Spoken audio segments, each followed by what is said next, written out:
শালার কখন থেকে একটা বাসা খুঁজতেছি কিন্তু পাচ্ছি না। ফ্যামিলি বাসা অনেক পাইছি, যখনই শুনছে যে আমি একা ব্যাচেলার তখনই মুখের উপর না করে দিয়েছে। আমার আবার মেসে থাকতে ভালো লাগে না, তাই ফ্যামিলি বাসা খুঁজতেছি। আমি ব্যাচেলার হয়ে আমি হৃদয় লেখাপড়া করার জন্য ঢাকা এসেছি। আজ 1 বছর হলো। এই 1 বছর আমি ম্যাচে ছিলাম, কিন্তু ম্যাচে আর থাকতে মন চাচ্ছে না, তাই বাসা খুঁজতে বের হয়েছি। আম্মু গ্রামের বাড়িতে থাকে আর আমি ঢাকায়। খুঁজতে লাগলাম, এমন সময় একটা বাড়ি আমার খুব ভালো লাগলো। আমি গেটে গিয়ে দারোয়ানকে বললাম, ভাই এখানে কি বাসা পাওয়া যাবে? জি ভাই, তবে ফ্যামিলি বাসা। ও, আমার বউ কয়েকদিন পরে আসবে, আপাতত আমি একাই থাকবো। মিথ্যা কথা বললাম, বাড়িটা আমার সেই ভালো লাগছে। ও যান, ভেতরে আপামনির সাথে কথা বলুন। ওকে ভাই। তারপর আমি চারিদিকে উকি মারতে মারতে ভিতরে ঢুকলাম। এমন সময় এক ভদ্র মহিলা বলে উঠল, এই ছেলে কে তুমি, আর এভাবে উকি মারছো কেন? আসলে আন্টি বাড়িটা খুব সুন্দর তাই দেখছিলাম। তোমাকে ভেতরে ঢুকতে দিল কে? আমার মনে হয় তুমি কল্লা কাটা। তাড়াতাড়ি পুলিশকে ইনফর্ম করতে হবে। আরে কি বলছেন আন্টি? ও আসলে আমি বাইরে সাইনবোর্ড লেখা আছে যে ফ্যামিলি বাসা ভাড়া দেওয়া হবে, তার জন্যই তো এসেছি। ও, তা বাবা বসো। জি। তোমাকে দেখে তো মনে হচ্ছে না যে তোমার ফ্যামিলি আছে। আসলে আন্টি আমি আর আমার আম্মু আম্মু গ্রামে থাকে আর আমি এখানে। তার মানে তুমি ব্যাচেলর? জি আন্টি। অসম্ভব, বের হও এখনই। ব্যাচেলরকে বাসা ভাড়া দেবো না। প্লিজ আন্টি, আমার আর মেসে থাকতে মন চায় না। আমি কোনো নেশা করি না, প্লিজ বিশ্বাস করুন। হুম, আচ্ছা, উপরের তলায় বামের রুমটা। আপনাকে অনেক ধন্যবাদ আন্টি। আসলে আমার কোনো ছেলে নেই তো, তাই তোমাকে দেখে কেমন জানি অদ্ভুত মায়া লাগলো। এই এত বড় বাড়িতে আপনি একা থাকেন? না, সাথে আমার একমাত্র মেয়ে নীলা থাকে।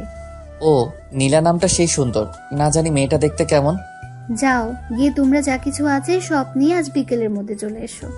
জি আচ্ছা। নাচতে নাচতে বের হলাম বাড়ি থেকে। বারবার একটা কথাই শুধু মনে পড়ছে, যে তার নাকি একটা মাইয়াও আছে, যেভাবেই হোক লাইন মারতে হবে। চলে আসলাম আমার মেসে। আমার এত আনন্দ দেখে মারুফ বলে উঠল, কিরে, তোকে এত খুশি খুশি লাগতেছে কেন? পাইছি পাইছি মাম্মা। আরে কি পাইছো সেটা তো বল। ফ্যামিলি বাসা। কি, তোকে আবার কে বাসা ভাড়া দিল? আরে বেটা, আমাকে কি তোর জোকার মনে হয় যে কেউ বাসা ভাড়া দিব না? বেটা রাজকুমার, রাজকুমার, ঘরে একটা মাইয়াও আছে, তার জন্যই তো আমাকে বাসা ভাড়া দিল। কি, একটা মাইয়াও আছে? নীলা ম্যাম। আর তাছাড়া বাড়িতে শুধু আন্টি আর তার মেয়ে থাকে। দোস্ত দেখ না, আমাকেও কি একটা রুম দেয় কিনা? আরে বেটা যা ভাগ, আমাকেই দিব না? কত অনুরোধ করে তারপর দিছে। ও বুঝেছি, হাতে পায়ে ধরেছিস মনে হয়। চুপ কর শালা, এই হৃদয়ে কারো কাছে ছোট হয় না, বুঝছস? সেটা তো বুঝতেই পারলাম। ভালো। কাপড় চোপড় নিয়ে এখনই যাবি নাকি? কি গন্ধ বের হচ্ছে এই রুম থেকে। যা সর, তাড়াতাড়ি যাবো। বলেই ব্যাগটা নিয়ে বের হয়ে আসলাম। ও আল্লাহ, এখন তো 10টা বাজে, আর আমাকে তো যেতে বলেছে বিকেলে। আমি এখন গিয়ে কি করবো, তাই আবার ভিতরে আসলাম। কিরে, আবার কেন আসলি? না, এমনি তোকে দেখতে মন চাইলো তাই আসলাম। সকালে খাইছস কিছু? না রে। চল খেয়ে আসি। তারপর দুজন মিলে খাইলাম। আসলে মারুফ আমার বেস্ট ফ্রেন্ড, দুজন সব সময় ঝগড়া করি, কিন্তু কি করবে, আমার আর ম্যাচে ভালো লাগে না, তাই তো চলে যাচ্ছি। তবে ম্যাচ আর আমি যে বাসা নিলাম সেটা একটু দূরে, ও ব্যাপার না। গোসল করে একটা ঘুম দিলাম। এক ঘুমে বিকাল 3টা। ঘুম থেকে উঠে ফ্রেশ হয়ে ব্যাগ নিয়ে বেরিয়ে পড়লাম। বাসার সামনে এসে দারোয়ানকে বলে ভিতরে ঢুকলাম। গিয়ে দেখি আন্টি বসে আছেন। আমি গিয়ে সালাম দিলাম, আসসালামু আলাইকুম। ওয়ালাইকুম আসসালাম, চলো আমার সাথে। আমাকে উপরে রুমে নিয়ে গেল এবং দেখিয়ে দিল যে এটা আমার রুম। অনেক সুন্দর রুম তো আন্টি? সেখানেই থাকবে। ঠিক আছে আন্টি। তারপর আন্টি চলে গেল আর আমি রুমটা ভালো করে দেখতে লাগলাম। সবকিছু ঠিকঠাক আছে, কি সুন্দর করে গুছিয়ে রেখেছে রুমটা। যাই হোক, রুম থেকে বের হয়ে যেই ছাদের উপরে যাব তখনই খেলাম এক ধাক্কা। আমার আবার মেজাজটা যখন তখনই হট হয়ে যায়, আমি চিক না, তাই ধাক্কা লাগার সাথে সাথে পড়ে গেলাম। লাফ দিয়ে উঠেই, কোন শালারে, চোখে দেখিস না, ধাক্কা মারিস কারে? শরীরের ময়লা ঝাড়তে ঝাড়তে বললাম, এখনো যার সাথে ধাক্কা লাগছে তাকে দেখিনি। হু আর ইউ? এই যে মিস্টার, কে আপনি? আর এখানে কেন? কি কণ্ঠ মাইরি, একটা মেয়ে, আর আমি আবার বললাম, আমি কে মানে? আপনি কে আগে তাই বলুন। আজব তো, আমার বাড়ি আর আমাকেই বলছে আমি কে? ও সরি ম্যাডাম, আপনি নীলা? কিন্তু আপনি কে? আমি আজ এসেছি নতুন ভাড়াটে আপনাদের। সত্যি বলছেন? কেন? আপনাকে দেখে মনে হচ্ছে আপনি ব্যাচেলার। আরে না, আমার 2টা বেবি আছে, তারা মনে হয় এখন ঘুমিয়েছে। আমার স্ত্রী জব করে, সে এখনো ডিউটিতে আছে। আমি কিছুই করি না, বাচ্চাদের সামলানোই আমার কাজ। ও, আপনাকে দেখে মনে হচ্ছে না যে আপনি 2 বাচ্চার আব্বু। তাই তো বলি, আম্মু কেন ব্যাচেলারকে বাসা ভাড়া দিবে? ধ্যাৎ, মুডটাই নষ্ট হয়ে গেল। কি হ্যান্ডসাম একটা ছেলে, তার আবার 2টা বাচ্চাও আছে। ভাল লাগে না। আপনি কি কিছু বললেন? না না, কি বলবো আঙ্কেল। কি আমি আঙ্কেল? 2 বাচ্চার বাবা তো আঙ্কেল না তো কি? হ্যাঁ, না আসলে আমি আপনার সাথে মজা করছি। আমার এখনো লেখাপড়া শেষই হয়নি। আমি জানতাম, কারণ এই বয়সে 2টা বাচ্চা হওয়া এত সোজা না। কি বলেন? এখন যদি আপনাকে বিয়ে করি তাহলে 1 সপ্তাহের মধ্যেই বাচ্চা হবে। আল্লাহ গো, কি বললাম আমি! বলেই জিব্বাই কামড় দিলাম। আপনি তো বেশ মজার মানুষ। তাই নাকি? কি মেরে বাবা, একটু রাগ করলো না, তারপর আবার হাসছে। কি সুন্দর হাসি। আমরা ফ্রেন্ড হতে পারি? অবশ্যই। চলেন ছাদে যাওয়া যাক। দুজন ছাদে আসতেছি এমন সময় নীলা জিজ্ঞেস করলো, আপনার নামটাই তো এখনো জানা হলো না। ওই যে দাদা কি যেন নামটা রাখছিল, ও মনে পড়ছে, মোহাম্মদ তাবিজ ভান্ডারী। হাসতে হাসতে আমার উপর লুটে পড়লো। আর আমি তো অবাক, একটা মেয়ে অচেনা একজনের সাথে এমন করছে। আমার কি যে ভাল লাগছে তা আমি বলে বোঝাতে পারবো না। কি হলো, হাসেন কেন? ও, আমার পেট ব্যথা হয়ে গেল আপনার নাম শুনে। আমি হৃদয়। নামের সাথে আপনার কোনো মিলই নেই। নামটা হৃদয়, কিন্তু আপনি কোন ক্লাসে পড়েন? Inter second year. আপনি? Honours first year. আপনি আমাকে তুমি বলবেন? ওকে তবে আপনাকে বলতে হবে। ওকে। নীলার সাথে গল্প করতে করতে দেখলাম সন্ধ্যা 7টা বেজে গেছে, তাই নীলা চলে আসলো। আর আমিও ছাদে দাঁড়িয়ে আম্মুকে ফোন দিলাম। কেমন আছো আম্মু? ভালো বাবা, তুই? আমিও অনেক ভালো আছি। তা তো বুঝতেই পারছি। ফ্যামিলি বাসা ভাড়া পেয়েছি, আজ বিকেলে উঠেছি। তোকে আবার কে বাসা ভাড়া দিল, তোর মতো বাদর ছেলেকে? আম্মু, আমাকে অপমান করছো? আরে না, নিজের পরিবার মনে করেই থাকিস। আর টাকা পয়সার চিন্তা করতে হবে না, বুঝলি? আম্মু, এই বাড়িতে সেই সুন্দর একটা মেয়ে আছে। তাহলে তো কালই বাসা ছাড়তে হবে, আমি শিওর। কেন আম্মু, বাসা ছাড়তে হবে? তুই মেয়েটার সাথে ইটিস পিটিস করবি, আর তার বাবা মা তোকে বের করে দিবে। আম্মু, তুমিও না? ভালোভাবে থাকিস। খাওয়া দাওয়া করছিস কি? না আম্মু, তুমি খেয়েছো কি? না, এখন খাবো, তুইও খা। ওকে আম্মু। তারপর আমি আমার রুমে চলে আসলাম, এসে বসে আছি। এখন খাবো কি, তখনই কে যেন দরজায় নক করলো। খুলে দেখি কাজের মেয়ে। আমি বললাম, কিছু বলবেন? তখন বলল, আমাকে নিচে ডেকেছে। আমি বললাম, ওকে আপনি যান, আমি আসছি। তারপর নিচে আসলাম, এসে দেখি আমার জন্য নিচে অপেক্ষা করছে খাবার টেবিলে। আমি গিয়ে দাঁড়িয়ে আছি, তখনই আন্টি বলে উঠলো, দাঁড়িয়ে আছো কেন, বসো। জি আন্টি। এইটা আমার একমাত্র মেয়ে। ওর দিকে তাকাইও নাই, শুধু বললাম। তারপর খাওয়া দাওয়া করে আমি আমার রুমে এসে ঘুমিয়ে পড়লাম। সকালে কলেজে যাওয়ার জন্য রেডি হচ্ছি, রেডি হয়ে নিচে আসলাম খাইতে। আন্টি বলেছে আমি যেন তাদের মধ্যে সব সময় খাই, তাদের ছেলে মনে করে। যাই হোক, খেতে এসে দেখি নীলাও রেডি হচ্ছে কলেজে যাওয়ার জন্য। তখনই আমি জিজ্ঞেস করলাম, তুমি কোন কলেজে পড়ো? ইকবাল সিদ্দিকী। কি? আমিও তো ওই কলেজেই পড়ি, কিন্তু তোমাকে আগে তো কখনো দেখিনি। আমি হিজাব করে যাই, আমিও তো তোমাকে কখনো দেখিনি, আর দেখবই বা কিভাবে? আমি বেশি ঘোরাঘুরি করি না। গুড। হুম। তারপর দুজন খাওয়া দাওয়া শেষ করে বেরিয়ে পড়লাম কলেজের উদ্দেশ্যে। আমরা দুজন যেই না কলেজের গেট দিয়ে ঢুকছি, তখনই দেখি মারুফ দাঁড়িয়ে আছে। মারুফ আমাকে আর নীলাকে দেখে চোখ মুখ বড় বড় করে তাকিয়ে আছে। আমিও ওর কাছে গিয়ে, শালা মুখ বন্ধ কর, মশা ঢুকবে। হাই, আমি মারুফ, হ্যালো, আমি নীলা। আপনি কে? হৃদয়ের বন্ধু। ও। যাও তোমার ক্লাসে যাও। হুম। দোস্ত, মেয়েটার মুখটা কেমন দেখতে রে? সেই সুন্দর, কি মায়াবী। শুধু তাকিয়ে থাকতে মন চাই। কিন্তু ও হিজাব পরে আসে কেন কলেজে? বাড়িতে তো আমার সামনে সবার সামনে মুখ দেখায়। আল্লাহ, ভালোই মনে হয়। যাই হোক, মেয়েটা তোর সাথে হেব্বি মানাবে। তা আমার সাথে মানাবে না তো কি তোর সাথে মানাবে? আল্লাহ জানে তোর সামনে কি হবে। সামনে কি হবে মানে? না কিছু না, চল ক্লাসে যাই। আর তোর ভাগ্যটা কি, এত সুন্দর একটা পরিবার পেলি, তার সাথে একটা ঝাক্কাস মেয়ে। ওই চোখ দিবি না। ওকে চল। তারপর দুজন ক্লাসে আসলাম। এসে ক্লাস করে যখন কলেজ ছুটি হলো, তখন মারুফ ম্যাসে চলে গেল। আর আমি নীলার জন্য অপেক্ষা করতেছি। কিছুক্ষণ পর নীলা আসলো তার 2টা বান্ধবীর সাথে। এত দেরি করলে কেন? এমনি চলুন। আরে হৃদয় ভাই যে, কেমন আছেন? জি ভালো, তুমি? এই প্রথম দেখলাম মেয়েটাকে, চিনি না। ভালো। তা নীলার সাথে কি? ওদের বাড়িতে ভাড়া আছি, মেসে আর ভালো লাগে না তাই। ও তাই বুঝি। তোর অমত থাকা সত্ত্বেও আমরা তানিশের সাথে তোর বিয়ে দিয়েছি, আমাদের মাফ করে দিস বাবা। কি সব আবল তাবল বলছো আব্বু? তোমার ভালো মনে করছো তাই বিয়ে দিয়েছো, এতে কষ্ট পাবার কি আছে? মেয়েটা কিছু একটা করে ফেলতে পারে, তাই তোর সাথে বিয়ে দিয়েছি। রাগ করিস না বাবা, অনেক রাত হয়েছে, ঘরে যা। বাবা, মেয়েটা একা বসে আছে। আমি আর কিছু না বলে নিচে চলে আসলাম। আমার রুমে দরজা খুলে দেখে আপু কান্না করছে। আমার এখন ঠিক কি করা উচিত বুঝতে পারছি না। আমি কাঠের পাশে গিয়ে দাঁড়িয়ে রইলাম। রাহি, হুম তোর সাথে আমার কিছু কথা আছে। বলো, কি বলবা?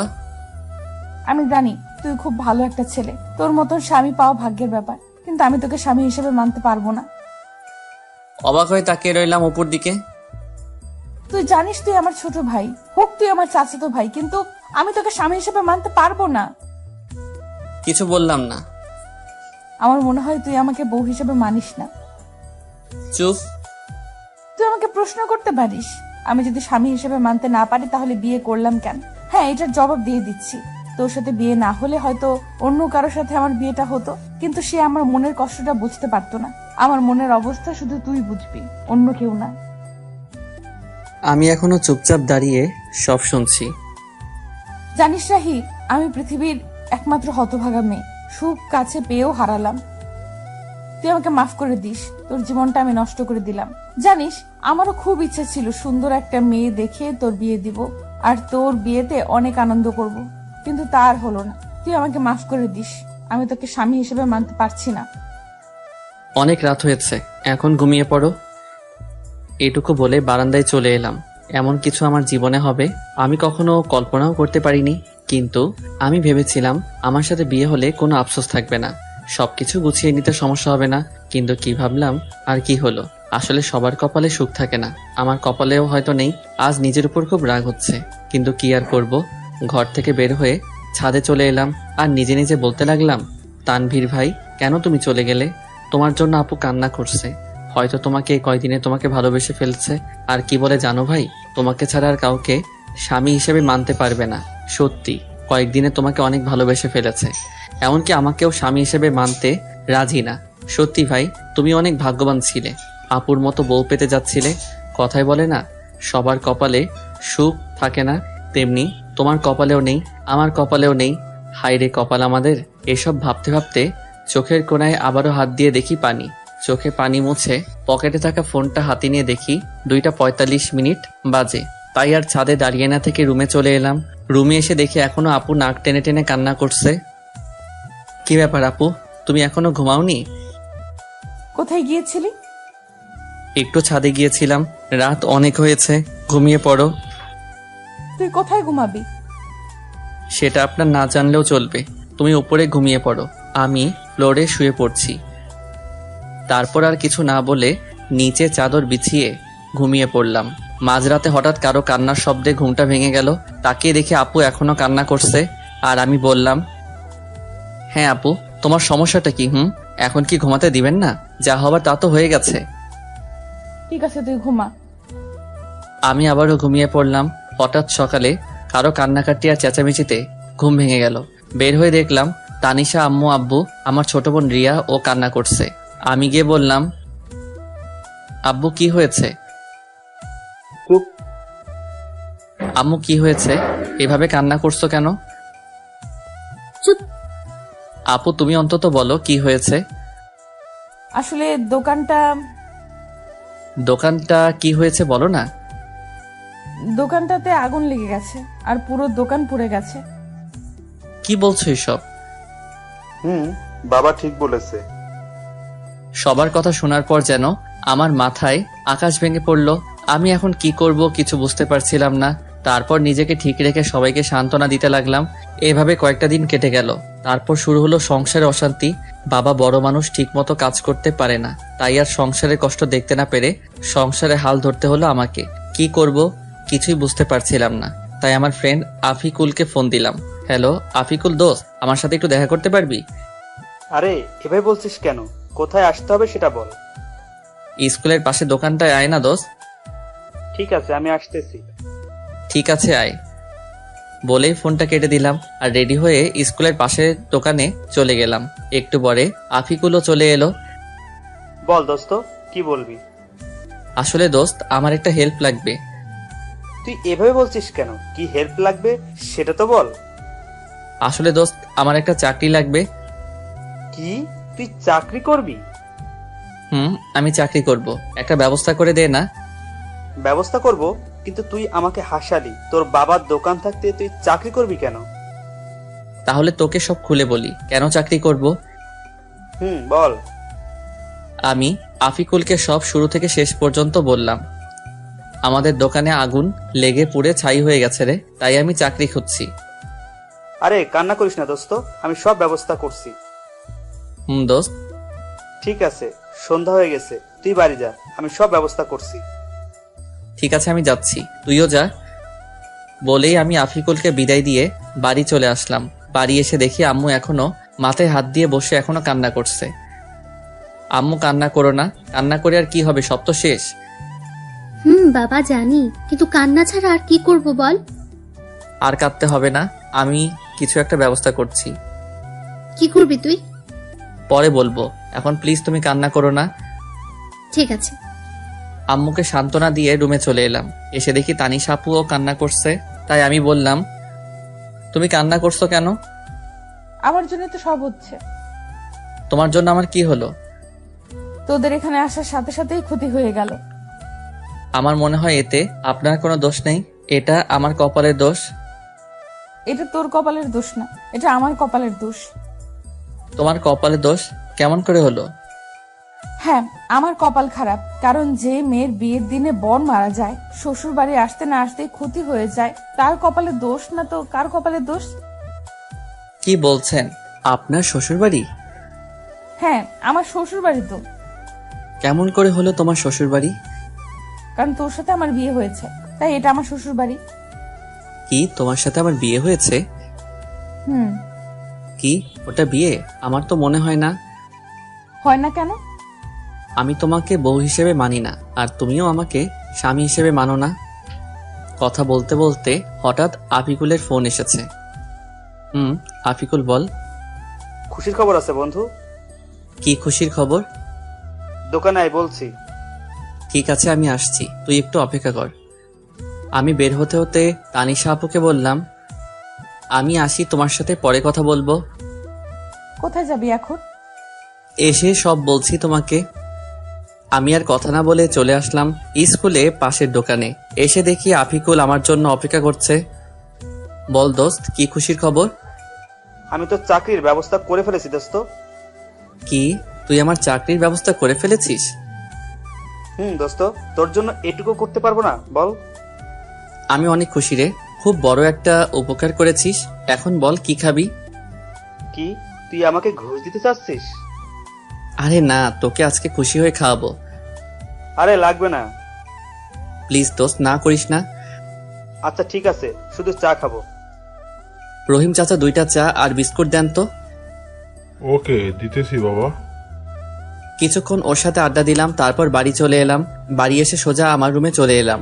রুমে গিয়ে তানিশা আপুকে জড়িয়ে ধরে কান্না করে দিলাম। কি রে, এইভাবে জড়িয়ে ধরে কান্না করছিস কেন? কি হয়েছে? জানেন, আমার চাকরিটা হয়েছে। কি, চাকরি হয়েছে? চাকরি হয়েছে। এখন বলেন কি খাবেন? আইসক্রিম খাওয়াবে? আমি আইসক্রিম খাবো। কিন্তু এই সময় আইসক্রিম কোথায় পাবো? লাগবে না, যা। আরে রাগ করছো কেন? আমি আনছি ওকে। ঠিক আছে। দোকানে গিয়ে আমি আইসক্রিম নিয়ে এলাম। এই নেন আপনার আইসক্রিম। দে তাড়াতাড়ি।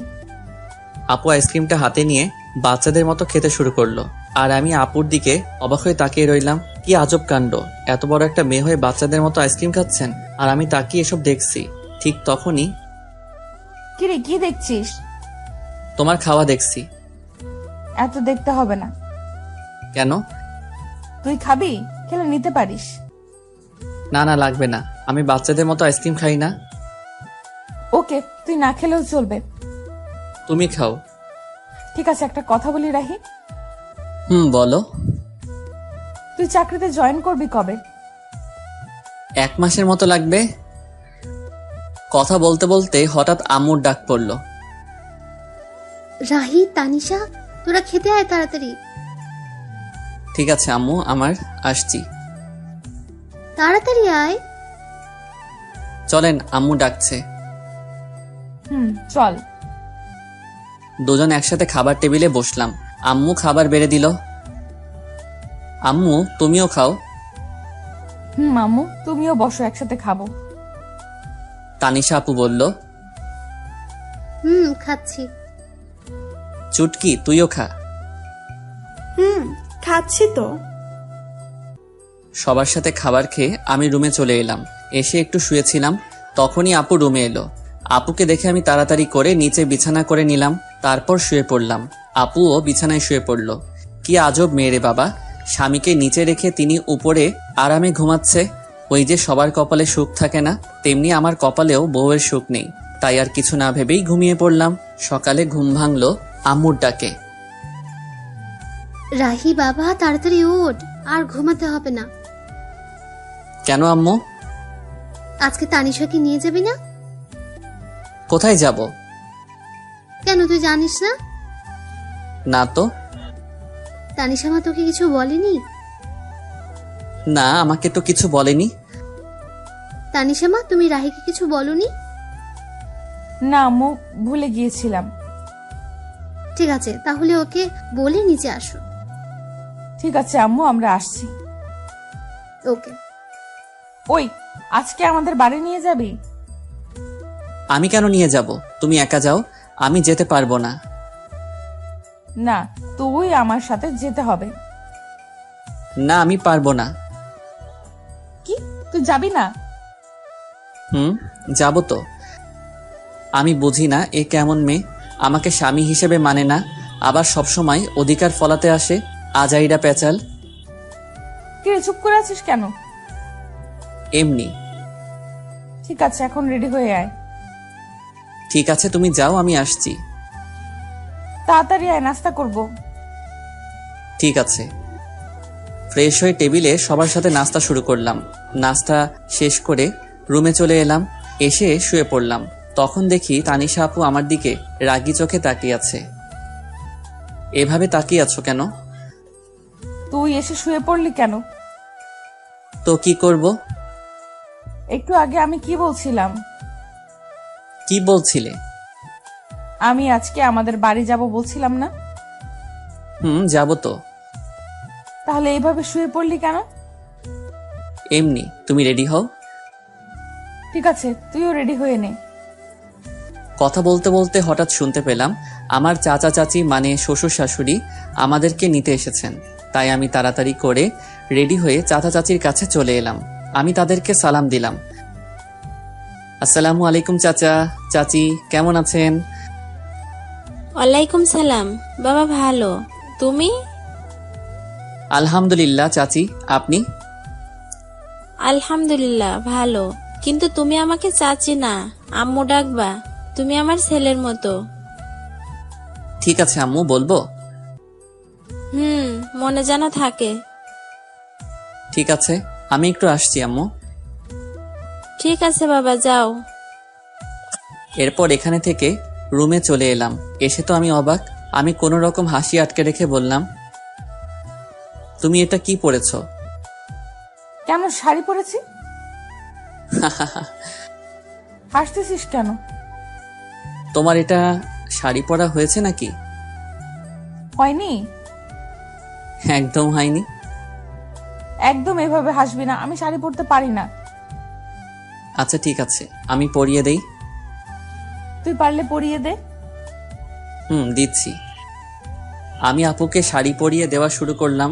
শাড়ি পরিয়ে দিতে দিতে শাড়ি যখন আপুর পেটে গুজে দিব, তখন দেখি আপু চোখ বুজে শরীর বেঁকিয়ে কাঁপতে শুরু করছেন। তাই তাড়াতাড়ি করে শাড়ি পরিয়ে দিলাম। শাড়ি পরিয়ে দিয়ে বললাম, আচ্ছা এবার চোখটা খুলুন। আর এইভাবে কাঁপছেন কেন?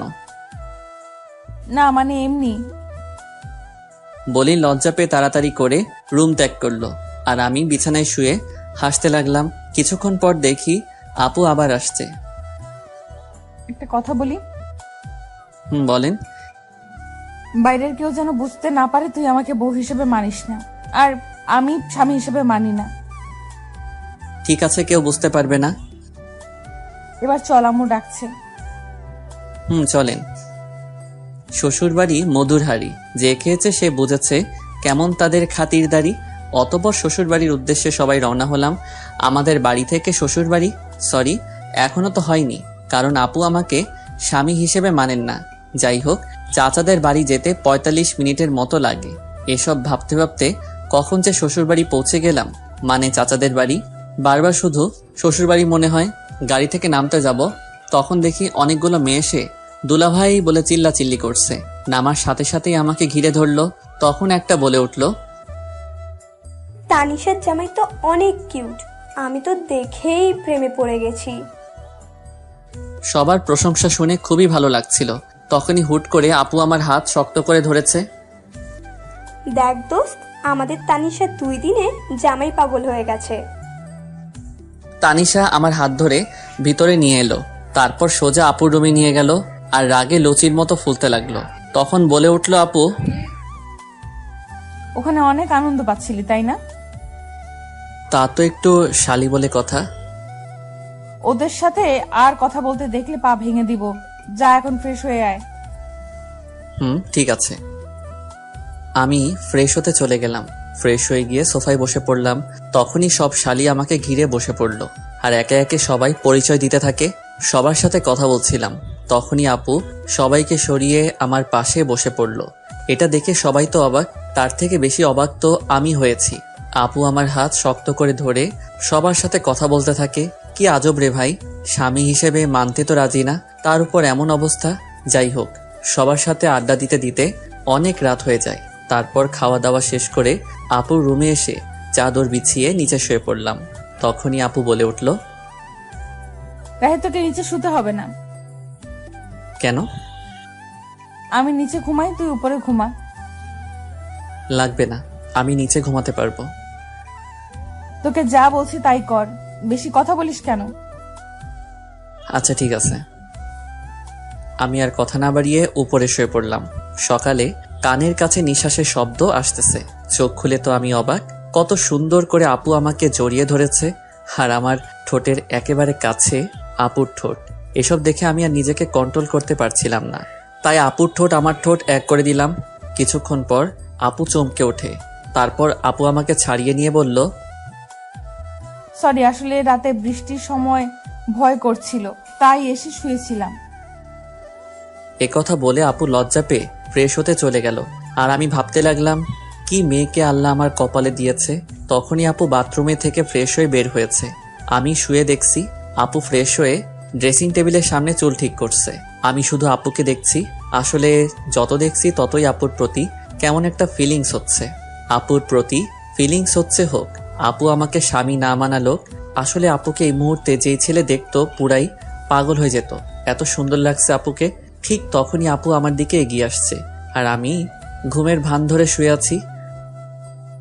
কি আর কত ঘুমাবি? ওঠ। চুপ করে রইলাম। কিরে, শুনতে পাচ্ছিস না? কি বলো? ফ্রেশ হয়ে আয়, নাস্তা করতে হবে, যা। যাচ্ছি, তুমি যাও। আমি বসে আছি, তুই ফ্রেশ হয়ে আয়। ফ্রেশ হয়ে এসে দেখি আপু এখনো বসে আছে। তখন আমি বললাম, চলেন। চল। রুমে থেকে বের হব, তখনই আপু আমাকে শক্ত করে হাত চেপে ধরে নিয়ে গেল। আমি কিছু বুঝলাম না। এসব দেখে সবাই আমাদের দিকে হা করে তাকিয়ে আছে, মনে হয় আমরা এলিয়েন। সবার কাছে যেতেই দেখি সবাই মুচকি মুচকি হাসছে।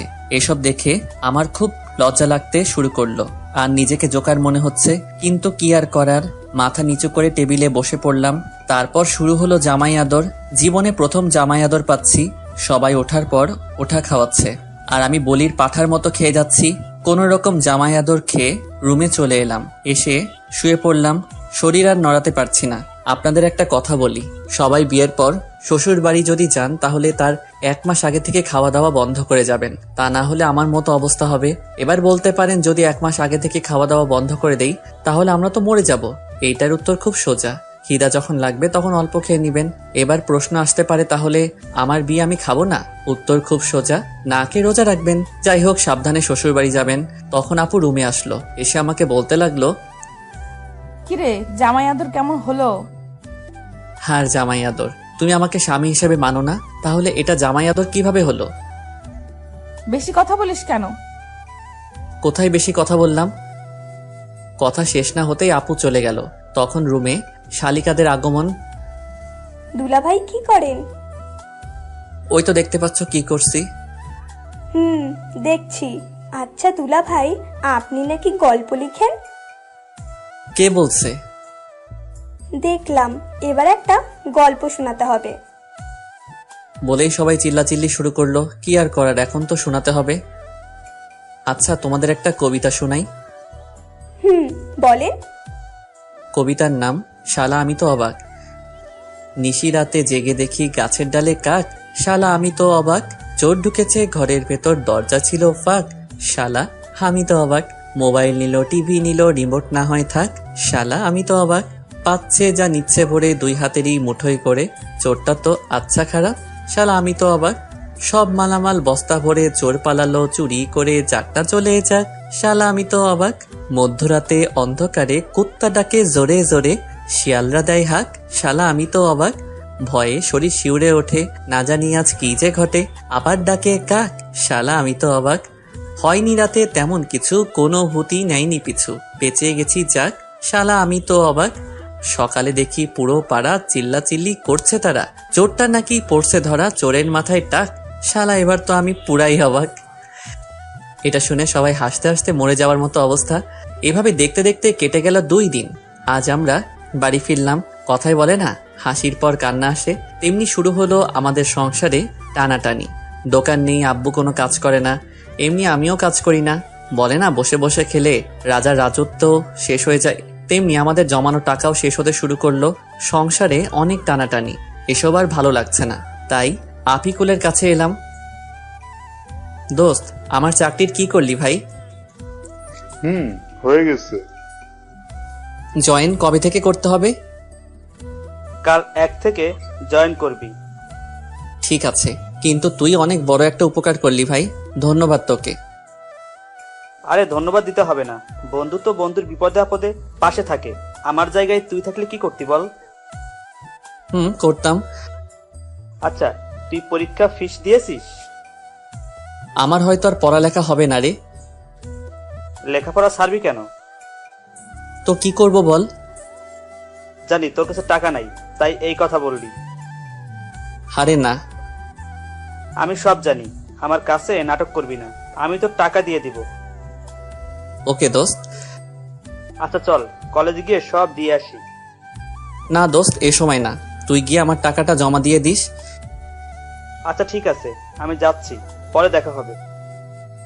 এরপর আফিকুল চলে যায়। মনের মধ্যে একটু শান্তি অনুভব করতে লাগলাম। আফিকুলকে বিদায় দিয়ে বাড়ি চলে এলাম।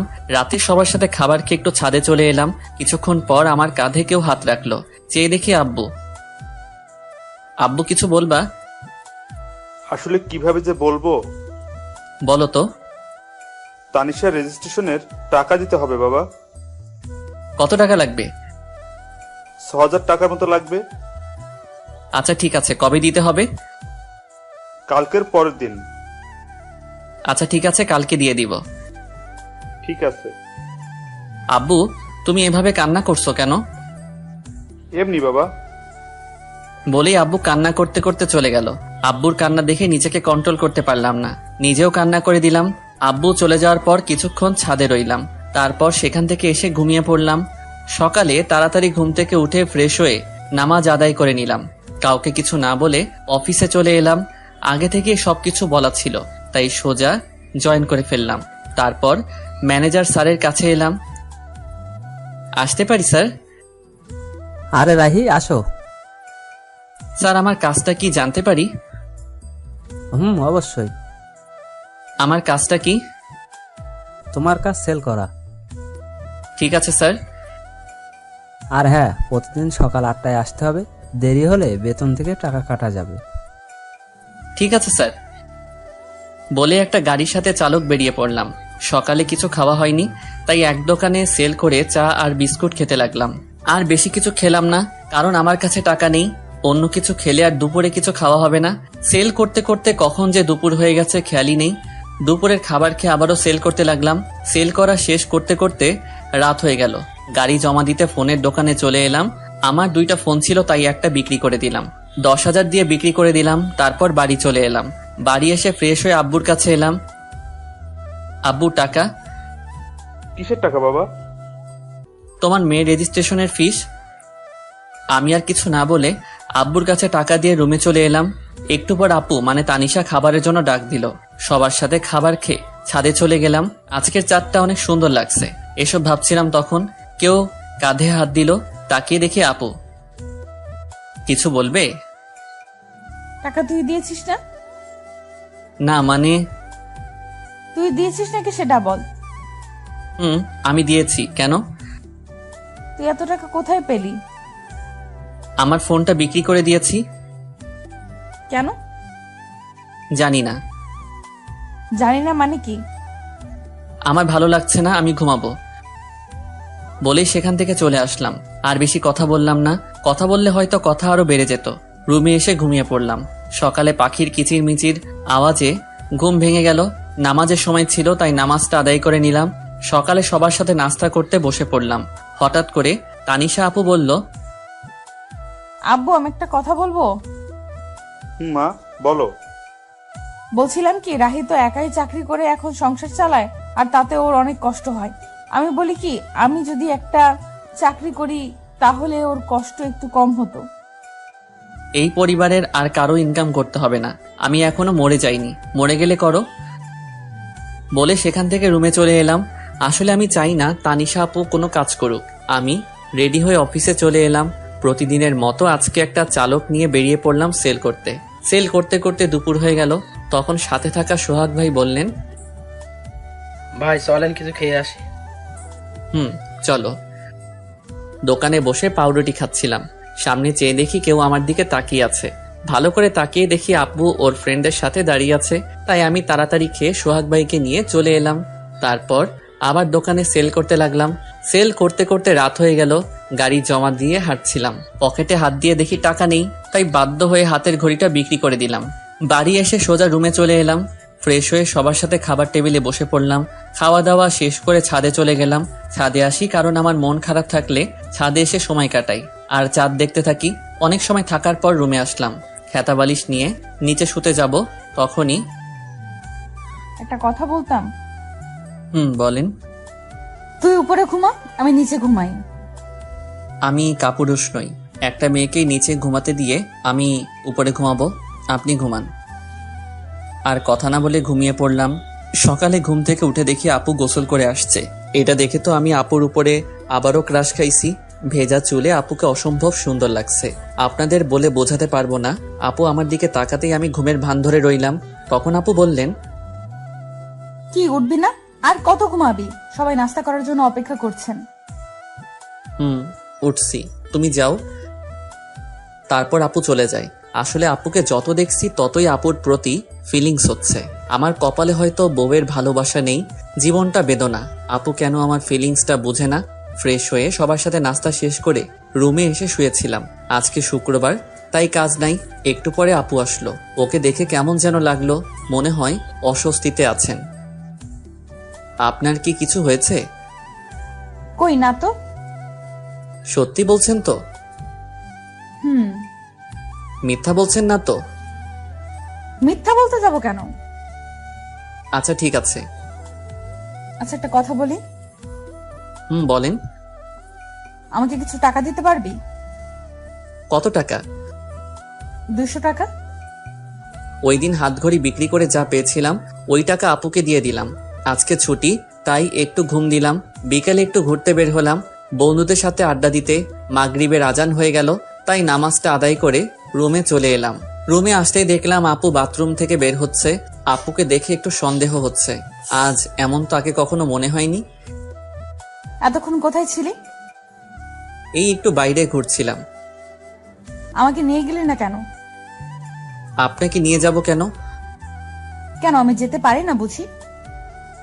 না, আমার সাথে যেতে পারেন না? আমাকে তো স্বামী হিসেবে মানেন না। তোর সাথে ঘুরতে না যাওয়ার কি আছে? ওকে সামনের ছুটির দিন নিয়ে যাব। লাগবে না, আমি তোর সাথে যাব না। ওকে না গেলে আমার কি আর কত আছে যাওয়ার জন্য? ওই কি বললি? কই কিছু না। আমি যাব।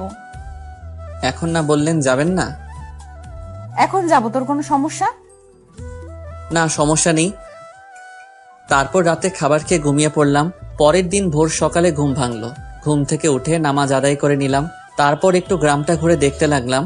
সকালের আবহাওয়া মনটা অনেক ভালো করে দেয়। কত সুন্দর লাগে সকালবেলা। কিছুক্ষণ গ্রামটা ঘোরাঘুরি করে রুমে চলে এলাম। এসে দেখি আপু এখনো ঘুমিয়ে আছে। ভাবলাম ঠেকে দিব কিনা, অত কিছু না ভেবে ডাক দিলাম, আপু উঠেন, সকাল হয়ে গেছে। আর কত ঘুমাবেন? ওই আপু উঠবেন না? কি হয়েছে আম্মু, এত সকাল সকাল ডাকছো কেন? হেদি কয় কি আমি নাকি তার আম্মু? আরে আমি রাহি। ও তুই? কখন থেকে ডাকছি, উঠছেনই তো না। সরি। বলেই আপু ফ্রেশ হতে চলে গেল। সকালে নাস্তা করে কাজে চলে এলাম। দোকানে সেল দিতে দিতে এক জায়গায় দাঁড়িয়ে গেলাম। আপুর মতো কাউকে দেখতে পাচ্ছি। একটু কাছে গিয়ে দেখি আসলেই ওটা আপু। কিন্তু আপু এই জায়গায় কি করে? দেখলাম একটা ফার্মেসিতে ঢুকলো, সাথে চুটকি। তারপর কিছু একটা কিনে চলে গেল। আমি বুঝতে পারছি কি নিয়ে গেছে আপু। ভাবছি এখন গিয়ে জিজ্ঞেস করব কিনা। আপু সেখান থেকে চলে গেল। আমিও সেল দিতে চলে এলাম। রাতে খাবার খেয়ে রুমে আসলাম আর আপুর জন্য অপেক্ষা করতে লাগলাম। কিছুক্ষণ পর দেখি আপু রুমে আসলো। চোখ মুখ কেমন যেন হয়ে গেছে। নিজেকে একটু সাহসী বানিয়ে বললাম, আপনার সাথে কিছু কথা ছিল। বল। আপনি আজ 11টার সময় কোথায় ছিলেন? আমার কথায় কিছুটা ভয় পেয়ে গেল আপু। বান্ধবীদের সাথে কেন? না এমনি। আপনি ঠিক আছেন তো? ঠিকই তো আছি। না আপনি ঠিক নেই। আমার কাছ থেকে কিছু কি লুকাতে চাচ্ছেন? কি লুকাবো আমি? তুই কিসের কথা বলছিস? এইটার কথা বলছি, প্যাকেটটা সামনে ধরে। আসলে আপনারা হয়তো বুঝতে পারছেন না কিসের প্যাকেটের কথা বলছি। ওইটা প্যাড ছিল। অনেকে হয়তো এখন বুঝতে পারছেন। এসব বলায় আপু কিছুটা লজ্জা পেয়ে যায়। লুকানো কি আছে এসব? জানি আপনি আমাকে স্বামী হিসেবে মানেন না, কিন্তু নিজের সমস্যার কথা তো বলতে পারেন না। এখন আমাকে বিশ্বাস করে উঠতে পারেননি? না তেমন কিছু না, আসলে বলতে লজ্জা লাগছিল। লজ্জার কি আছে এতে শুনি? কবে থেকে শুরু হয়েছে? 2 দিন হলো। ওকে তুমি এখানে বসো, আমি আসছি।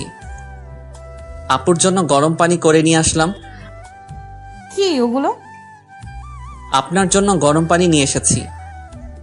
তুই এত কষ্ট করতে গেলি কেন? আমি করে নিতাম।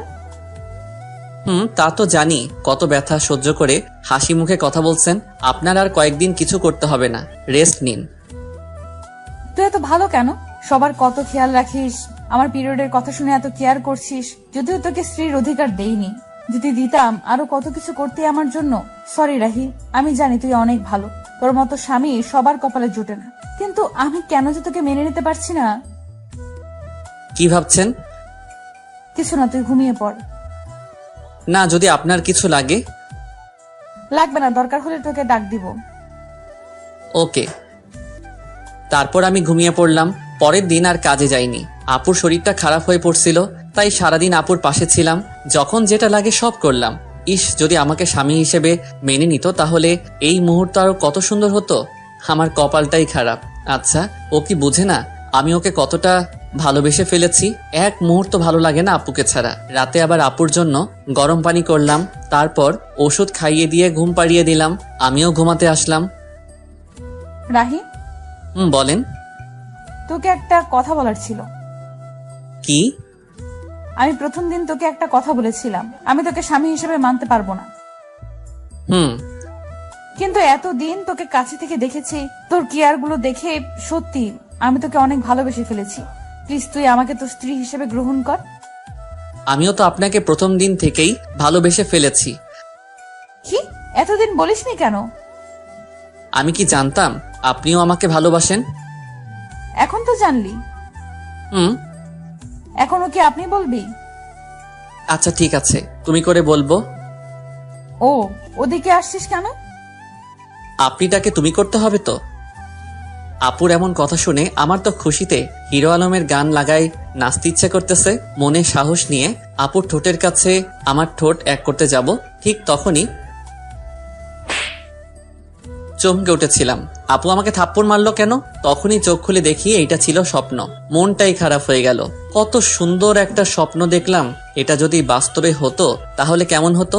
কিন্তু ওই যে আমার কপাল খারাপ, চারদিকে তাকিয়ে দেখি সকাল হয়ে গেছে। বিছানায় চোখ যেতেই দেখলাম আপু কত সুন্দর করে ঘুমাচ্ছে, ছোট বাচ্চাদের মতো করে। দেখলেই তো পাগল হয়ে যাওয়ার মতো অবস্থা, কিন্তু কিছু করার নেই। এত রোমান্টিক হওয়া আমার জন্য মানায় না। তাই গিয়ে আপুকে ডাক দিলাম, আপু উঠুন, সকাল হয়ে গেছে। আপনার শরীরে কেমন আছে এখন? ভালো। আপুকে তুলে আমি ফ্রেশ হয়ে খাবার টেবিলে চলে এলাম। দেখি আব্বু বসে আছে। রাহি, তোর সাথে কিছু কথা আছে। বলো আব্বু। আমাদের দোকানটা নতুন করে শুরু করবো ভাবছি। আব্বু, এটা তো ভালো কথা। দোকানটা চালু হলে তোকে আর চাকরি করতে হবে না, লেখাপড়া কমপ্লিট করবি আর তানিশা মার খেয়াল রাখবি। আব্বু, পরেরটা পরে দেখা যাবে, আগে তো শুরু করো। এভাবেই আমাদের জীবনটা চলছিল। আপু আগের থেকে বেশি আমার উপর রাগ দেখায়, আবার অধিকারও খাটায়। মনে হয় যেন সত্যি আমি ওর বর। কখনো মনে হয় মেনে নিয়েছে, আবার কখনো মনে হয় এগুলো সবাইকে দেখানোর জন্য করছে।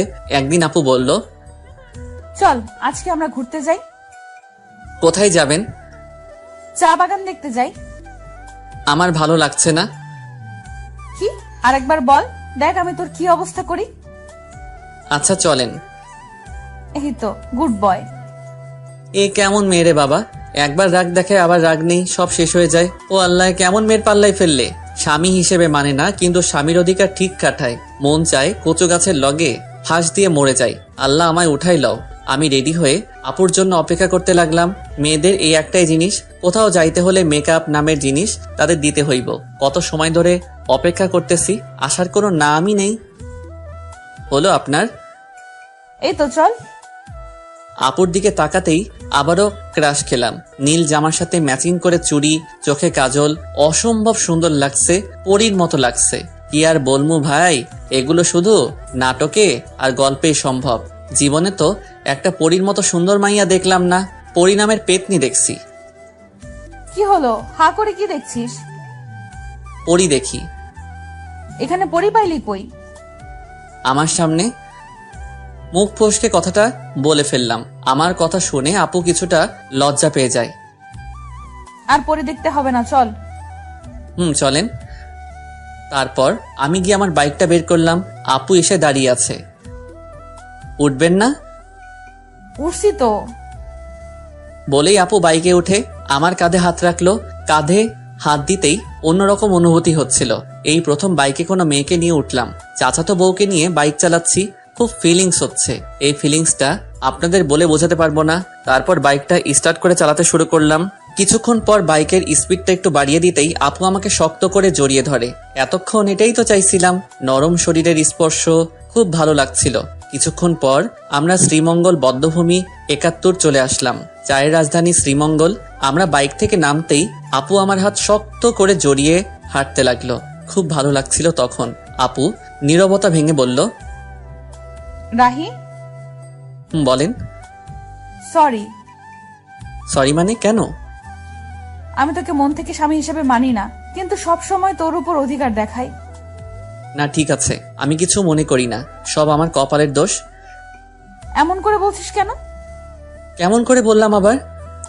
কিছু না। কিছুক্ষণ আপুর কিছু পিক তুলে দিয়ে আমি বললাম, কিছু খাবেন? আইসক্রিম নিয়ে আয়।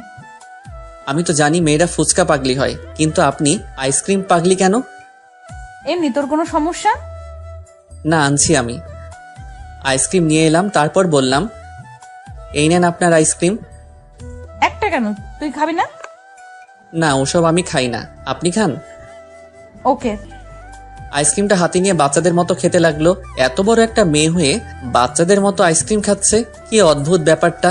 আপু আইসক্রিম খাচ্ছে আর আমি তাকিয়ে শুধু দেখছি। কি ব্যাপার, অমন করে কি দেখছিস? কই না তো। আমি দেখেছি তুই আমার খাওয়া দেখছিলি। না। দেখতে হবে না, চাইলে তুই খেতে পারিস। না, আপনি খান। আমি বলছি তুই খাবি, এই নে। আমি খাবো না, আপনি খান। তুই খাবি নাকি আইসক্রিম তোর মুখে মেখে দিব? আচ্ছা ঠিক আছে। আমি আর কিছু না বলে হা করি। আপু আইসক্রিম আমার মুখে দিল। আমি খেতে না চাইলেও বাধ্য হয়ে খেতে হলো। রাগ করলি? আমি সবার উপরে রাগ করি না। ও তো কার কার উপর রাগ করিস না একটু শুনি। আপনাকে বলবো কেন? আর কিছু না বলে ঘোরাঘুরি করে বাড়ির উদ্দেশ্যে রওনা দিলাম। রাস্তায় হঠাৎ আমার একটা ফ্রেন্ড মিতুর সাথে দেখা। কিরে রাহি, কেমন আছিস? এই তো আলহামদুলিল্লাহ ভালো। তুই? আমিও ভালো আছি। তো তোর কি খবর? এই তো আর কি। আমরা কথা বলছিলাম, হঠাৎ আপুর দিকে চোখ যেতেই দেখলাম আপু রাগে ফুলছে। কিছু বুঝলাম না। তোর সাথে মেয়েটাকে? ও হলো আপনার বউ তানিশা, আর তানিশা ও আমার ফ্রেন্ড মিতু। হাই আপু, আপনি তো অনেক কিউট। ধন্যবাদ আপু। মিতুর সাথে কিছুক্ষণ কথা বলার পর বাড়িতে চলে এলাম। বাড়িতে আসতে আসতে সন্ধ্যা হয়ে গেছে।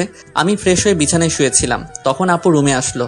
দেখে মনে হচ্ছে কোনো কারণে রেগে আছে। রুমে এসে আমার সাথে কোনো কথা বলেননি, আমিও বলিনি। রাতে আম্মু খাবার খেতে ডাকছে, তাই আমি খাওয়ার জন্য চলে এলাম। খাওয়া দাওয়া শেষ করে রুমে চলে আসি। এসেই শুয়ে পড়ি, তখন আপু রুমে আসলো। তখন আমি বললাম, কি ব্যাপার, আপনাকে এমন দেখাচ্ছে কেন? সারাদিন তো ঠিকই ছিলেন। আমার সাথে কথা বলবি না তুই? কেন, আমি আবার কি করলাম? মেয়ে মানুষ দেখলে এই গায়ে পড়ে কথা বলতে হবে, তাই না? কখন আবার মেয়েদের সাথে কথা বললাম?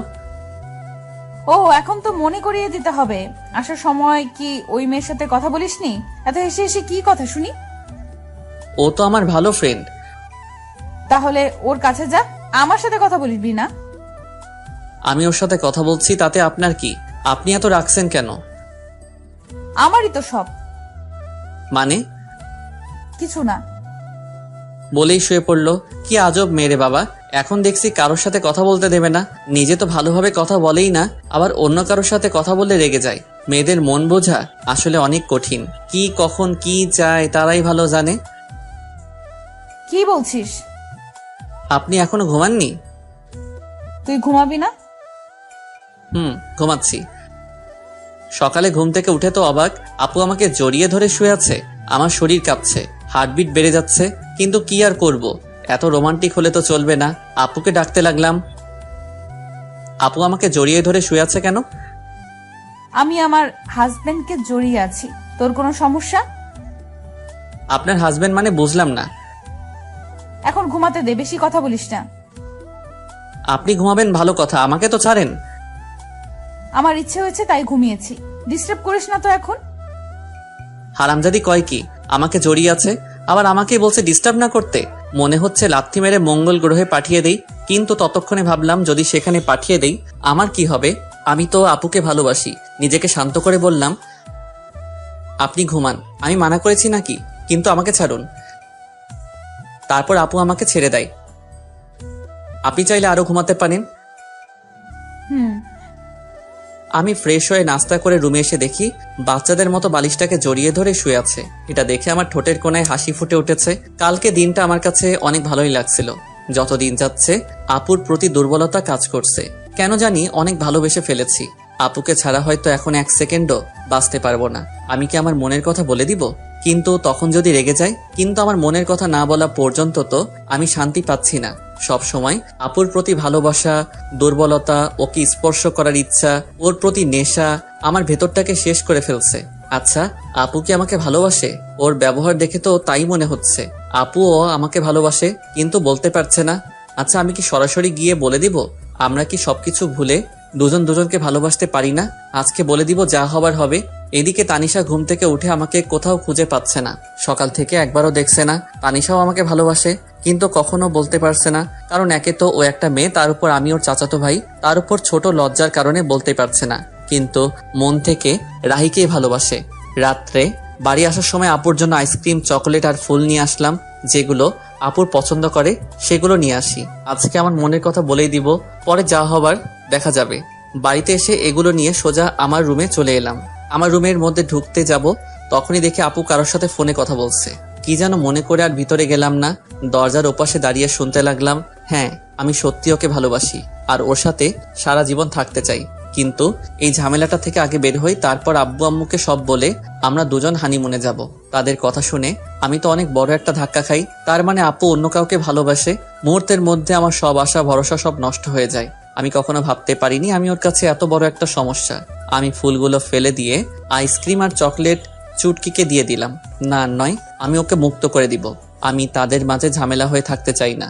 তাই অনেক কিছু ভেবে সিদ্ধান্ত নিলাম আমি ওকে ডিভোর্স দিয়ে দিব। ও যদি অন্য কাউকে নিয়ে সুখে থাকতে চায় আমি বাধা দিব না। আমি রুমে ঢুকতেই আপু ফোন রেখে দেয়। সারাদিন কই ছিলি? একবারও বাড়িতে দেখলাম না। একটা কাজ ছিল। সারাদিন কিছু খেয়েছিস? দাঁড়া, আমি তোর জন্য খাবার আনছি। না না, আমি খাবো না, বাইরে থেকে খেয়ে এসেছি। যে কথাগুলো শুনেছি আর খাবার মুখে দিয়ে কি আর যাবে। তোর সাথে আমার কিছু কথা ছিল। বলেন। অনেক দিন থেকেই বলতে চেয়েছিলাম কিন্তু বলতে পারিনি। জানি না এই বিষয়টা তুই কিভাবে নিবি। অত কিছু না বলে আসল কথাটা বলেই ফেলুন। আসলে আমি তোকে ডিভোর্স দিতে চান, তাই তো? মানে মানেটা খুব সহজ। আপনি আর এই মিথ্যা সম্পর্ক রাখতে চান না, তাই আমাকে ডিভোর্স দিতে চান। সমস্যা নেই, দিয়ে দিব। আপনার ইচ্ছা আমি খুব তাড়াতাড়ি পূরণ করে দিব। আমি ডিভোর্স পেপার রেডি করছি। আপনি আপনার পছন্দ মতো একটা ছেলেকে বিয়ে করে নিয়েন। কিন্তু আমি তো বাড়িতে কিভাবে জানবেন? ওইটা আপনাকে চিন্তা করতে হবে না, আমি ম্যানেজ করে নিব। তারপর আমি আর আপুকে কিছু বলার সুযোগ না দিয়ে ফ্লোরে শুয়ে পড়লাম। আর বেশিক্ষণ কথা বললে হয়তো চোখ দিয়ে বন্যা শুরু হয়ে যেত। যাকে এতটা ভালোবাসি সে আজ আমাকে এভাবে ছ্যাঁকা দিয়ে দিল। এসব ভাবতে ভাবতে কখন ঘুমিয়ে পড়েছি মনে নেই। হঠাৎ কারো কান্না করার আওয়াজ শুনে ঘুমটা ভেঙে যায়। চোখ খুলে দেখি তানিশা আপু কান্না করতেছে। কি ব্যাপার, এত রাতে কান্না করছেন কেন? কিছু না, এমনি। আজব তো, এত রাতে কেউ কাঁদে? নিজেও ঘুমাচ্ছেন না, আমাকেও ঘুমাতে দিচ্ছেন না। আচ্ছা তুই ঘুমা। আমি ঘুমিয়ে যাই। এদিকে তানিশা ভাবতে থাকে, কেন তোকে বলতে পারলাম না আমি তোকে কতটা ভালোবাসি? আমাকে একবার বলার সুযোগ না দিয়ে তুই সব বলে গেলি। আমি নাকি ডিভোর্স চাই? কিভাবে ভাবছিস এইসব? ওকে, তুই যদি আমাকে ডিভোর্স দিয়ে ভালো থাকিস তাহলে চলে যাব তোর জীবন থেকে অনেক দূরে। তাছাড়া তোকে বিয়ে করে তোর জীবনটা আমি নষ্ট করে দিয়েছি, পারলে ক্ষমা করে দিস। পরের দিন আমি উকিলের সাথে যোগাযোগ করে ডিভোর্সের অ্যাপ্লাই করে আসলাম। আমাদের 6 মাসের ডেট দিয়েছেন। সেখান থেকে আফিকুলের সাথে দেখা করলাম। দোস্ত, আমার সব শেষ। কেন, তোর আবার কি হলো? আর কাঁদছিস কেন? তানিশা আমার কাছে থেকে ডিভোর্স চাই। কি বলছিস এসব তুই? হ্যাঁ, আমি সত্যি বলছি। তাহলে কি করবি এখন তুই? আমার সাথে চল। কোথায়? চল না। আমি আর আফিকুল একটা বারে আসলাম। এখানে আনলি কেন? ড্রিঙ্কস করব তাই। তুই কি ড্রিঙ্কস করিস? হুম। কিন্তু তুই তো আজ পর্যন্ত একটা সিগারেটও মুখে নিয়ে দেখিস নাই। আজকের মতো তো আর কখনো কষ্ট পাই নাই। তারপর আমরা দুজনই ড্রিঙ্কস করি। আমি একটু বেশি খেয়েছি, যার কারণে নিজেকে কন্ট্রোল করতে পারছি না। তাই আফিকুল আমাকে বাড়িতে নিয়ে আসে। বাড়িতে দরজায় নক করতে তানিশা দরজা খুলে দেয়। ভাবি, আসলে আজকে রাহি একটু ড্রিঙ্ক করে ফেলেছে। আচ্ছা ঠিক আছে, আপনি ওকে ভেতরে নিয়ে আসুন। তারপর আফিকুল আমাকে রুমে রেখে চলে যায়। একটু পরে আপু আসলো। তুই ড্রিঙ্কস করেছিস? হ্যাঁ, হুম, করেছি। তোর কোনো সমস্যা? তুই তো আগে এমন ছিলি না। সবসময় কি একরকম থাকতে হবে? এই বলে আমি তানিশার দিকে এগোচ্ছি আর তানিশা পিছনে যাচ্ছে। এদিকে আসছিস কেন? আমার ইচ্ছে হয়েছে, আমি আমার বউকে আদর করব, যা ইচ্ছা তাই করবো। আপনার কোনো সমস্যা? আমি তোকে আগেই বলেছিলাম। পুরো কথা শেষ হওয়ার আগে আমি ওকে ধরে ফেলি। কি করছিস? ছাড় আমাকে। আজকে আমার বউয়ের অধিকার নিয়েই ছাড়বো। এই বলে তানিশার কাছে যেতেই ধাক্কা মেরে বিছানায় ফেলে দিল। এত জোরে ধাক্কা দেয় যে আমি আর উঠতেই পারি না। একে তো নেশা করা অবস্থায় কখন যে ওখানেই ঘুমিয়ে পড়ি নিজেই জানি না। সকালে উঠে দেখি আজকে আমার আগে আপু উঠেছে। তাতে আমার কি, আমি আর ওকে নিয়ে ভাবতে চাই না। ফ্রেশ হয়ে নিচে আসলাম, কিন্তু তানিশাকে কোথাও দেখতে পাচ্ছি না। কি ব্যাপার, গেল কই? তারপর কিচেনে গেলাম। গিয়ে দেখি আম্মু আছে, তানিশা নেই। আম্মু, তানিশা কোথায়? ও তাসনিয়া রুমে আছে। আচ্ছা। তারপর তাসনিয়ার রুমে গেলাম, গিয়ে দেখি দুজনে বসে কি যেন বলছে। আমাকে দেখে তাসনিয়া বলতে লাগলো, ভাইয়া কেমন আছিস? ভালো, তুই? আমিও ভালো। ভাবিকে ডাকতে এসেছিস? না, এমনিতেই তোকে দেখতে এসেছিলাম। হ্যাঁ, আগে তো এত ভালো ছিলি না, এখন কি ব্যাপার? ভাবি যাও, ভাইয়া তোমাকে দেখতে না পেয়ে মনটাকে সান্ত্বনা দিতে পারছে না। তুই কিন্তু একটু বেশি পেকেছিস। দেখছো ভাবি, তোমার সামনে ভাইয়া আমাকে বকা দিচ্ছে। এতক্ষণ চুপ ছিল, এবার বলল, ওকে আর জ্বালাতে হবে না, চলো। তারপর আমি আর আপু চলে আসলাম। পিছনে ফিরে দেখলাম হারামিটা মিটমিট করে হাসছে। কিছু বলবি? আসলে কালকে রাতের জন্য সরি। আপু মাথা নিচু করে আছে। আসলে কালকে রাতে মনে হয় একটু বেশি করে ফেলেছি। আমি কখনো ভাবিনি এমনটা হবে। প্লিজ মাফ করে দিয়েন। আচ্ছা ঠিক আছে, তখন তুই হুঁশে ছিলি না, কিন্তু তুই ড্রিঙ্কস কেন করেছিস? এমনি, বাদ দেন। বলে চলে আসতে চাইছিলাম, এমনই সময় আপু আমার হাত টেনে ধরে। আপুর হাতের ছোঁয়ায় কেমন যেন বুকের মধ্যে ইলেকট্রিক শক লাগলো। আমাকে ইগনোর করছিস কেন? কই না তো। তাহলে বললি না কেন? এমনি ভালো লাগছে না। ও আচ্ছা, বলতে হবে না। তারপর আপু চলে যায়। সারাদিন আর একবারও কথা বলেনি। তাতে আমার কি, দুজনে দূরে দূরে থাকাই ভালো। কিছুদিন পর আবার শরীরটা অনেক খারাপ হয়ে যায়। এই কয়দিনে তানিশার সাথে দরকার ছাড়া কোনো কথা হয় নাই। তানিশাও দরকার ছাড়া কথা বলেনি। দেখি, সোজা হয়ে শো, আমি তোকে জলপট্টি দিচ্ছি। লাগবে না আমার, আমি ঠিক আছি। লাগবে না মানে? জ্বর তো এখনো কমেনি। তো কি হয়েছে, মরেই তো যাব, তার থেকে তো বেশি কিছু না। এত বেশি কেন বুঝিস সব সময়? আমি বেশি বুঝি, তাতে আপনার কি? আজব তো, এরকম করছিস কেন তুই আমার সাথে? কি করছি? কিছু না, এখন চুপ করে থাক। কিছু আর বললাম না। জানি আরো কিছু বললে হয়তো কষ্ট পাবে, আর কিছু শুনবেও না, তাই শুয়ে থাকলাম। আপু আমাকে জলপট্টি দিয়ে দিল। যতদিন পর্যন্ত সুস্থ হয়নি আমার পাশে থেকেছে, কিন্তু একবারও ভালোভাবে কথা বলেনি। এত যত্ন করিস কিন্তু ভালোবাসি কথাটা বললেও কি হয়? নিজেও কষ্ট পাবে, আমাকেও কষ্ট দিবে। ফাজিল একটা মাইয়া। কিছুদিন পর বলে ও নাকি তাদের বাড়িতে যাবে। কাল আমাকে আমাদের বাড়িতে নিয়ে যাবি? কি ব্যাপার, আগে তো বললে না না করতো, আজ বলতেই রাজি হয়ে গেল। পরের দিন আপুকে তাদের বাড়িতে নিয়ে যাই। আপুকে রেখে আসতে যাব তখন। বাবা আজকে দিনটা থেকে যা, এখনই আসলি আবার চলে যাবি? শাশুড়ি মা কথাটা বললেন। না মা, আমার কাজ আছে, ও থাকুক যতদিন থাকার, আমি পরে এসে নিয়ে যাব। আচ্ছা। তানিশার কাছে ওর মা গিয়ে বলল, কি ব্যাপার তানিশা, রাহির সাথে কি তোর কিছু হয়েছে? ও এমন ভাবে চলে গেল কেন? তানিশা কিছু না বলে ওর মাকে জড়িয়ে ধরে কেঁদে দেয়। কি হলো, কাঁদছিস কেন?